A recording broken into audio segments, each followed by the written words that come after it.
എല്ലാവർക്കും സ്വാഗതം. അപ്പോൾ ഇന്ന് ഞാൻ നിങ്ങളെ കാണിക്കുന്നത് നമ്മുടെ പ്ലാറ്റിനം വൈറ്റിൻ്റെ ടാങ്കാണ്. അപ്പോൾ അതിനകത്ത് നമ്മൾ നോക്കിയപ്പോൾ ഇന്ന് രാവിലെ വന്നപ്പോൾ അതിനകത്ത് നിറച്ച് കുഞ്ഞുങ്ങളുണ്ട്. ആദ്യത്തെ ബർത്തിൽ നമുക്കൊരു 6 കുഞ്ഞുങ്ങളാണ് കിട്ടിയത്. ഇപ്പോഴത്തെ ഇതിനകത്ത് നോക്കുകയാണെങ്കിൽ ഏകദേശം ഒരു 10, 25, 30 കുഞ്ഞുങ്ങളോളം വന്നിട്ടുണ്ട്.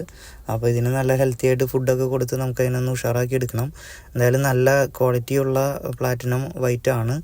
അപ്പോൾ എന്തായാലും കുഞ്ഞുങ്ങളിപ്പോൾ 3 വലുതായി വന്നപ്പോഴേക്കും തന്നെ ഇപ്പോൾ തന്നെ കളറായി വന്നിട്ടുണ്ട്. നല്ല പ്ലാറ്റിനം വൈറ്റ് കളർ വന്നിട്ടുണ്ട്. അപ്പോൾ എന്തായാലും ഈ കുഞ്ഞുങ്ങൾ കണ്ടത്, അതൊരു കുഞ്ഞായിരുന്നു. അത് ഇപ്പോൾ ഒരു 20-25 ദിവസമായപ്പോഴേക്കും ഇത്രയായി, കളറും വന്നു തുടങ്ങി. അപ്പോൾ എന്തായാലും മറ്റേ കുഞ്ഞുങ്ങൾക്ക് നല്ലപോലെ ഫീഡൊക്കെ കൊടുത്ത്, നമ്മളെപ്പോഴും ലൈവ് ഫീഡും ഫ്രോസൺ ഫീഡൊക്കെയാണ് കൂടുതലായിട്ട് കൊടുക്കാറുള്ളത്. ഡ്രൈഡും കൊടുക്കാറുണ്ട്. പെല്ലറ്റ്സ് പിന്നെ ഫ്ലേക്സ് എല്ലാം മിക്സ് ചെയ്താണ് നമ്മൾ ഫീഡ് ചെയ്യുന്നത്.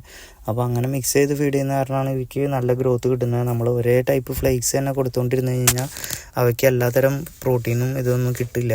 അപ്പോൾ നമ്മൾ ഹെൽത്തി ആയിട്ടുള്ളൊരു ടാങ്ക് ആണ്, നല്ല പ്ലാന്റഡ് ആയിട്ടുള്ള നല്ല ടാങ്ക്, പിന്നെ നല്ല ഹെൽത്തി ആയിട്ടുള്ള ഫീഡുകളും കൊടുത്തു കഴിഞ്ഞാൽ പെട്ടെന്ന് തന്നെ കുഞ്ഞുങ്ങൾ വലുതായി വരും. നല്ല ഹെൽത്തി ആയിട്ടും കളറ് കിട്ടുകയും ചെയ്യും കുഞ്ഞുങ്ങൾക്ക്. ഓക്കെ.